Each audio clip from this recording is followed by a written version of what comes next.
کون سی کتاب ہے جس پر 100% ہر مسلمان کا ایمان ہے؟ نام پتا ہے؟ قرآن ہے۔ میں نے کہا اس قرآن کی کون سی سورت ہے جس کو پڑھنا دن میں کئی مرتبہ واجب ہے؟ کون سی سورت ہے؟ سورہ الحمد۔ معصومین فرماتے ہیں تمہاری زندگی کا پورا روڈ میپ ہے، اس میں پورا نقشہ دیا ہوا ہے پروردگار عالم نے سورہ حمد میں۔ اتنا پیارا نقشہ، یہاں سے اہل بیت بھی نکلتے ہیں، یہاں سے مدد بھی نکلتی، سب کچھ ہے سورہ حمد میں۔ نہ حدیث کی کتاب کھولنے کی ضرورت ہے، نہ روایت میں جانے کی ضرورت ہے، اسی سورہ حمد میں سب کچھ ثابت ہو جائے گا۔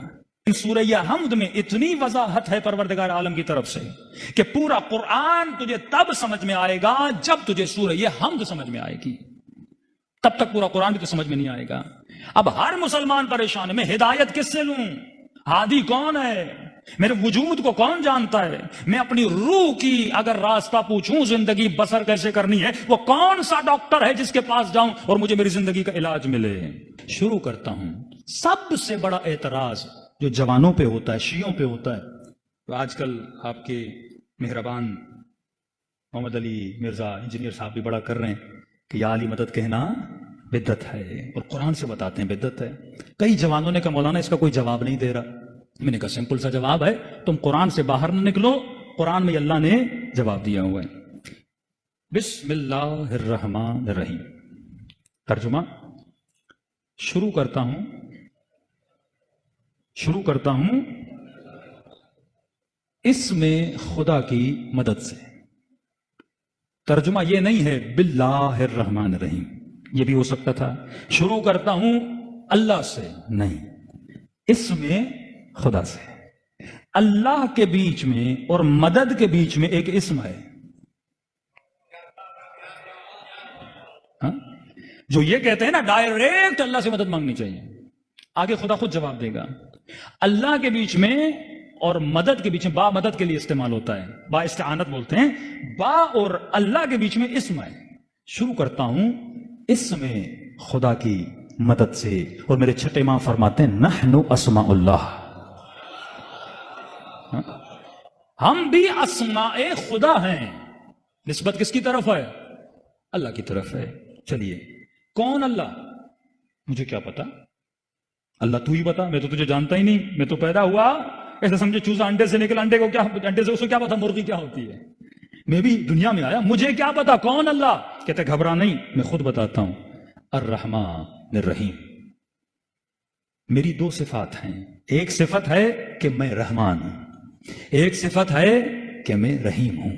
رحمان اور رحیم میں فرق کیا؟ حالانکہ دونوں رحمت سے نکلے ہیں، کہ ایک میں رحمان ہوں مطلب رحیم ہوں مطلب ایک میری رحمت عام ہے، جرنل ہے، سب کے لیے، حیوان چرن پرند جتنی بھی کائنات ہے سب پہ میری رحمت ہے۔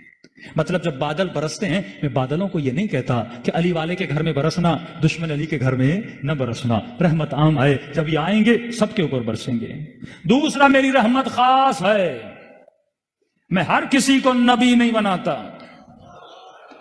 میں ہر کسی کو علی نہیں بناتا، میں ہر کسی کو سیدۃ النساء العالمین نہیں بناتا، میں ہر کسی کو باب مدینۃ العلم نہیں بناتا، میں ہر کسی کو سیدہ شباب اہل جنت نہیں بناتا، میں ہر کسی کو حسین کی مجلس پہ نہیں بلاتا، میں ہر کسی کے دل میں علی اور آل علی کی محبت کو نہیں ڈالتا۔ یہ رحمت کیا ہے؟ خاص ہے۔ اچھا خدایا تو عام رحمت بھی کرتا ہے، خاص رحمت بھی کرتا ہے، میں کیا کروں؟ کہ بولو الحمد للہ رب العالمین، شکر ہے خدا کا، کیونکہ وہ تیرا رب ہے۔ شکر کی بھی وجہ ہونی چاہیے۔ آپ مجھے پانی کا گلاس دیں گے، بولوں گا تھینک یو۔ آپ مجھے کھانا دیں گے، بولوں گا آپ کا شکریہ، آپ نے کھانا کھلایا۔ آپ مجھے کسی جگہ تک چھوڑیں گے، کہوں گا شکریہ، آپ نے کچھ میرے لیے کیا، آپ نے، اے خدا تو نے میرے لیے کیا کیا؟ کہ میرا شکر کرو، کیوں؟ کیونکہ میں تیرا رب ہوں۔ اگر میں تدبیر نہ کرتا دنیا نہ بنتی، میں مدبر الامور ہوں، میں مینیجر ہوں، مینیج کرتا ہوں پوری کائنات کو۔ میں نے تجھے بنایا، میں نے تجھے خلق کیا. اور کیوں خلق کیا؟ میں نے تدبیر کر کے تجھے بنایا ہے. تو اپنے وجود کو دیکھے گا، ایک بہت بڑی سائنس ہے تیرے وجود میں. دنیا کی کوئی چیز کسی شے سے جدا نہیں ہے. میں نے تمہارے وجود کو تدبیر کیا. تدبیر کیوں کیا؟ رب العالمین، مطلب پورے جہاں کی تدبیر کرنے والا میں ہوں. الحمدللہ رب العالمین. پھر کہتا ہے الرحمن الرحیم. میں رب اس لیے ہوں کیونکہ میں رحمان ہوں. میں رب اس لیے ہوں کیونکہ میں رحیم ہوں. کبھی سوچا؟ میرے مولا فرماتے ہیں 9 مہینہ یہ ماں بچے کو پیٹ میں رکھتی ہے. پیدا ہوتا ہے ماں کو تکلیف دیتا ہے، 9 مہینہ پیٹ میں ہوتا ہے تکلیف دیتا ہے. پیدا ہوتے ہی ماں کا خون چوستا ہے، دودھ وہ خون ہے جو دودھ میں بدلا ہے. یہ صرف لے رہا ہے، دے کچھ نہیں رہا. بچہ ماں سے صرف لے رہا ہے، اسے دے کچھ نہیں رہا. کہ پھر بھی ماں اس سے محبت کرتی ہے، اس کی گندگی صاف کرتی ہے، اس کے ڈائپرز کو چینج کرتی ہے. ماں کو گھن نہیں آتی، اسے تکلیف نہیں آتی، وہ خوشی خوشی کرتی ہے. کہ مولا کیوں؟ کہ اگر وہ ماں کے دل میں رحمانیت کی صفت کو نہ ڈالتا، اس صفت کی وجہ سے یہ ماں سب کچھ کر رہی ہے. فرمایا میں رب ہوں، اس لیے رب ہوں کیونکہ میں رحمان ہوں. اگر میرے دل میں بندوں کے لیے رحم نہ ہوتا، میں تجھے پیدا کیوں کرتا؟ اکثر لوگ سوال کرتے ہیں نا، اللہ نے مجھے پیدا کیوں کیا؟ تو علماء سوال کرتے ہیں نہ ہونا اچھا ہے یا ہونا اچھا ہے؟ کسی چیز کا نہ ہونا اچھا ہے یا ہونا اچھا ہے؟ سب کہتے ہیں ہونا اچھا ہے. کہ اس نے تجھے عدم سے وجود دیا. وجود کیوں دیا؟ کیونکہ وہ رحمان تھا. الرحمن الرحیم مالک یوم الدین. اے میرے بندے یاد رکھنا، قیامت اور یوم الدین کا مالک کون ہے؟ میں اللہ ہوں. ٹھیک ہے خدا، میں سمجھ گیا تو نے مجھے پیدا کیا کیونکہ تو رحمان ہے، تو رحیم ہے. میں تیرا شکر کرتا ہوں کیونکہ تو میرا رب ہے. دنیا آخرت یوم دین کا مالک تو ہے. اب بتا تو صحیح، اس یوم دین کے لیے میں کیا کروں؟ میری ڈیوٹی کیا ہے دنیا میں آنے کے بعد؟ میں دنیا میں لایا کیوں گیا؟ اللہ ہدف دنیا بتاتا ہے، کہتا اب بول ایاک نعبد و ایاک نستعین. یہاں پہ وہابی شیعوں سے بڑا کھیلتے ہیں، بیچارے جوان پریشان ہو جاتے ہیں. سمپل شبہ ہے جس کا جواب میں بھی دے دیتا ہوں. ایاک نعبد، یہ شبہ محمد علی مرزا نے بھی کیا ہے، کلپ بن جائے تو اس کو بھیج دیجیے گا. ایاک نعبد و ایاک نستعین. ترجمہ، تیری ہی عبادت کرتا ہوں، تجھ ہی سے مدد مانگتا ہوں. مفتی کہتے ہیں یہ بھی تو ہو سکتا تھا نا، نعبد ایاک نستعین ایاک، لیکن کہا نہیں، پہلے کہا ایاک نعبد، حصر کیا. مطلب تیری ہی عبادت کرتا ہوں، مطلب کسی اور کی نہیں کرتا. تجھ ہی سے مدد مانگتا ہوں. تو کہتے ہیں مطلب میں کسی اور سے مدد نہیں مانگتا، پھر تو یا علی مدد کیوں کہتا ہے؟ کیا ہے خدا میں تجھ ہی سے مدد مانگتا ہوں. جب حصر کر دیا نا، تجھ ہی سے مدد مانگتا ہوں، مطلب کسی اور سے، کسی، مولا علی کو تھوڑا ذہن سے باہر نکالیے، کسی اور سے مدد نہیں مانگتا. پھر تو ڈاکٹر سے مدد کیوں مانگتا ہے؟ سمپل ترجمہ ہے، میں کسی سے مدد نہیں مانگتا. یہ نہیں ہے اس آیت میں کہ علی سے نہ مانگو ڈاکٹر سے مانگو. تجھ ہی سے مدد مانگتا ہوں. کہ نہیں زندہ سے مانگ سکتے مردہ سے. اس آیت میں نہ زندہ ہے نہ مردہ ہے. یہ تو تیرے فلسفے ہیں نا، یا زندہ کے لیے ہے فلاں مردہ کے لیے، اس میں تو پڑھتا کیوں ہے؟ پہلی بات تو جمپ کیوں مار رہا ہے؟ عقل مند شیعہ وہ ہوتا ہے جب یہ تفسیر بٹھا کے پڑھو نا، پہلا کام یہ کرنا اسے جمپ نہیں مارنے دینا. وہ فوراً جمپ مارے گا حدیث میں، فوراً سورہ ہم سے نکل کے کسی اور سورت میں جا کر. نہیں، اللہ نے اسی سورت کو پڑھنے کے لیے بولا ہے، جواب بھی اسی میں ہونا چاہیے. میں بھی سورہ ہم سے باہر نہیں نکلوں گا، تجھے بھی سورہ ہم سے باہر نکلنے نہیں دوں گا. اگر کوئی اور آیت اسی طرح واجب ہوتی جس طرح سورہ ہم کو پڑھنا واجب ہے، آپ باہر نکل سکتے تھے. لیکن جب یہ روڈ میپ ہے تو کلیئرٹی بھی اسی کے اندر ہونی چاہیے. باہر نکلنے ہم نہیں دیں گے. اب یہ بتا، تو ماں سے مدد کیوں مانگتا ہے؟ پیدا ہوتے ہی تیری ماں تیری مدد نہ کرے تو اپنی نجاست کو صاف نہیں کر سکتا. تو ڈاکٹر سے مدد کیوں مانگتا ہے؟ تو انجینئر سے مدد کیوں مانگتا ہے؟ تو ریڑھی والے سے مدد کیوں مانگتا ہے؟ اے مولوی، تم مشہور ہونے کے لیے یوٹیوب سے مدد کیوں مانگتا ہے؟ تو کوئی پوچھے محمد علی مرزا سے، جب ایاک نستعین میں کسی سے مدد نہیں مانگتا، پھر یہ بٹن کیا ہے آپ دکھاتے ہو، یہ سلور ملا، یہ گولڈن ملا؟ آپ کو مشہور کرنے میں اللہ نے مدد کی تھی، انگریزوں کا یوٹیوب نے مدد کی آپ کی، مسیحیوں کے یوٹیوب نے آپ کی مدد کی، سوشل میڈیا نے آپ کی مدد کی، تو آپ ان آلات و اسباب کی مدد نہ لو نا پیغام خدا کو پہنچانے کے لیے۔ میں نہیں کہہ رہا میں مخالف ہوں، آیت پہ ٹکا ہوا ہوں۔ پھر ڈاکٹر کے پاس نہ جاؤ، بیمار ہو جاؤ، ایاک نستعین، کھانا چاہیے ایاک نستعین، پانی چاہیے ایاک نستعین، کسی کے پاس نہ جاؤ۔ ترجمہ اگر یہ کرو گے، کیونکہ تجھ ہی سے مدد مانگتا ہوں، تو ہر عقل مند بندے کے ذہن میں سوال ہوگا، اے خدا کس چیز میں؟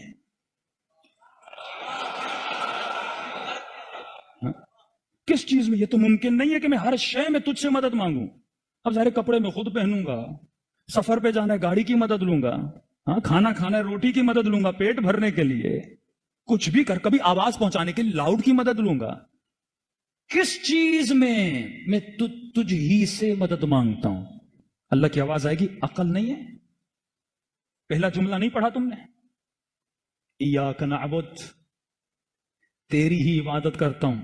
واہ، یہ ایاک نعبد ایاک نستعین کے بیچ میں کیا ہے؟ واو ہے، واو عاطفہ، جو اگلے جملے کو پچھلے جملے کے ساتھ ملاتا ہے۔ اے خدا تیری ہی عبادت کرتا ہوں اور تیری عبادت میں تجھ ہی سے مدد مانگتا ہوں۔ تیری ہی عبادت میں کسی بت سے مدد نہیں مانگتا، کیونکہ اگر بندہ کوئی بنا سکتا ہے تو بنا سکتا ہے۔ ہاں، اللہ نہ چاہے تو ہم اس کے بندے بن سکتے ہیں کیا؟ توحید خالص، اور شیعوں سے بڑی توحید اور گاڑی توحید کسی مکتب کے پاس نہیں ہے۔ آپ کے پاس نہ وہ دعائیں ہیں نہ وہ مطالب ہیں، آ جاؤ مکتب اہل بیت میں، ہمارا تو وہ خدا ہے ہی نہیں جو جہنم میں پاؤں ڈال دے۔ اچھا خدا تجھی سے مدد مانگ رہا ہوں، تیری عبادت میں بتا کیا کروں؟ کہا بولو اہدنا الصراط المستقیم، ہدایت کی دعا مانگ مجھ سے۔ کس کے لیے؟ صراط مستقیم پر۔ اے خدا یہ صراط مستقیم کیا ہے؟ پہچان کیا ہے؟ جانوں کیسے؟ پہچانوں کیسے؟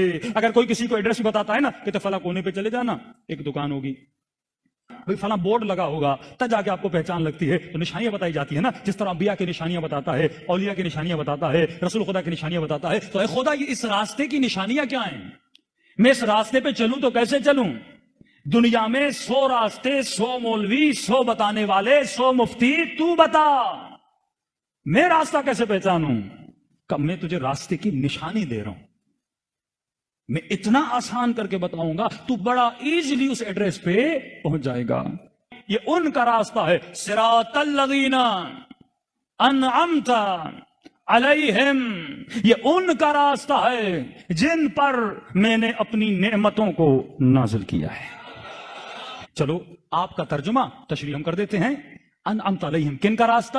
ترجمہ کرتے ہیں نا، سمپل سا ترجمہ، کسی بھی اہل سنت شیعہ کسی بھی قرآن اٹھا لیں ترجمہ یہی ہے، صراط الذین انعمت علیہم۔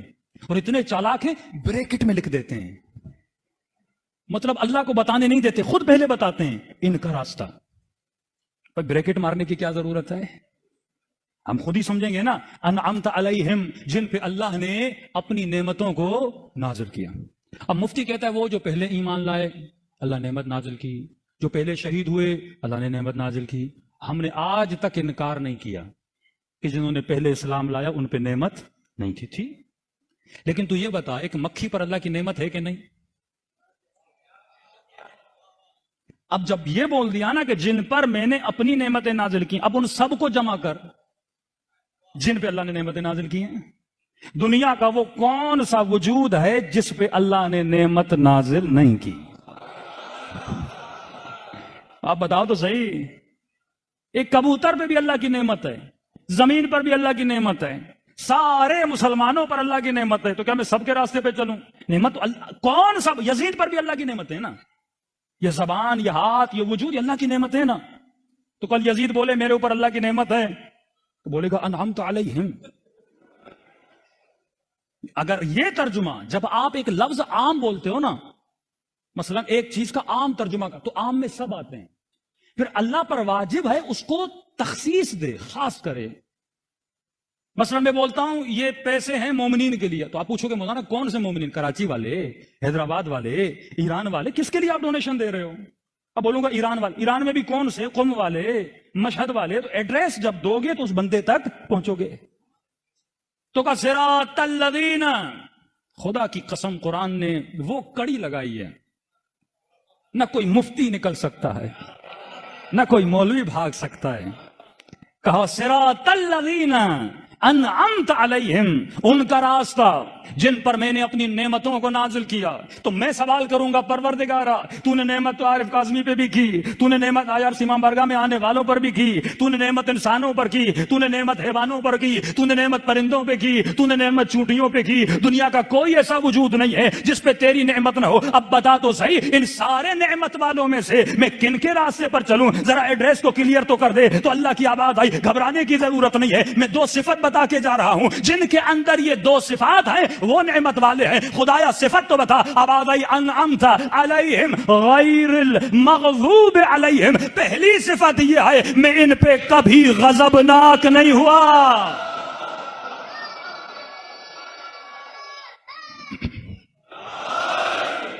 میں ان پہ کبھی غضبناک نہیں ہوا، غیر المغضوب علیہم۔ اب جو جنگ احد میں بھاگے کہتے نہیں اللہ نے معاف کر دیا، ہم نے کب کہا نہیں کیا؟ سورہ حدید ہے، اللہ نے معاف کر دیا، لیکن جب بھاگے تھے اللہ غضبناک ہوا تھا کہ نہیں؟ مطلب جس نے زندگی میں ایک دن بھی ایسا گزارا ہو جس میں مخالفت خدا ہو، اس ایک دن میں اللہ غضبناک تھا کہ نہیں تھا؟ اب کوئی ایسا ڈھونڈو جو زندگی میں کبھی غضبناک نہ رہا ہو۔ پھر بھی اللہ نے کہا شاید مفتی کے لیے گنجائش رہ جائے، بول دے میں نے معاف کر دیا، اللہ نے معاف کر دیا، یہ کر دیا۔ کا دو صفت بتا رہا ہوں، پہلی صفت یہ ہے غیر المغضوب علیہم، یہ وہ ہیں جن پہ میں کبھی غضبناک نہیں ہوا، اور یہ وہ ہیں ولا الضالین، اور وہ بھی کبھی گمراہ نہیں رہے۔ جو 40 سال بت پرستی کرتے رہے وہ انعمت علیہم نہیں ہو سکتے۔ چہرہ سرخ ہو جائے بندہ غصے میں، چہرہ پیلا ہو جائے بندہ غصے میں، اللہ تو جسم نہیں رکھتا۔ مجھے کیسے پتا چلے وہ کن پہ غضبناک ہوا؟ اے خدا تیرا چہرہ مجھے نظر نہیں آتا، مجھے کیسے پتا چلے؟ آواز آئی فاطمہ تو بضعۃ منی، فاطمہ میرے جگر کا ٹکڑا ہے، جس پہ یہ غضبناک ہو اس پہ میں غضبناک ہوتا ہوں۔ صفات بتاتا ہے خدا، اللہ قرآن میں کبھی نام نہیں بتاتا، کیونکہ نام سے زیادہ صفت مضبوط ہوتی ہے۔ اکثر جوان یا بولتے ہیں بھائی اگر 12 امام تھے اللہ قرآن میں نام بتا دیتا، نام نہیں بتاتا۔ اگر اللہ قرآن میں نام بتاتا ابو سفیان اپنے بچوں کے وہی نام رکھ لیتا، سیدھی بات ہے۔ پھر ہم اس پہ ثابت کرتے علی یہ والا نہیں ہے، علی وہ والا ہے، حسن یہ والا نہیں ہے، حسن وہ والا ہے۔ اب مفتی اسی میں بحث چھڑی رہتی، اللہ نے کہا نام نہیں بتاؤں گا، تو سیانہ ہے تو میں بھی تیرا رب ہوں، تو مکر کرتا ہے تو میں خیر الماکرین ہوں۔ میں صفت بتاؤں گا، کہا اپنا نام بتاؤں گا، نبی کا نام بتاؤں گا، تیسرے کی صفت بتاؤں گا، انما ولیکم اللہ والرسول، میں ولی، میرا رسول ولی، تیسرا وہ ولی جو حالت رکوع میں زکوٰۃ دیتا ہوا نظر آ جائے۔ چلے آؤ اے ابن مشکل کشا۔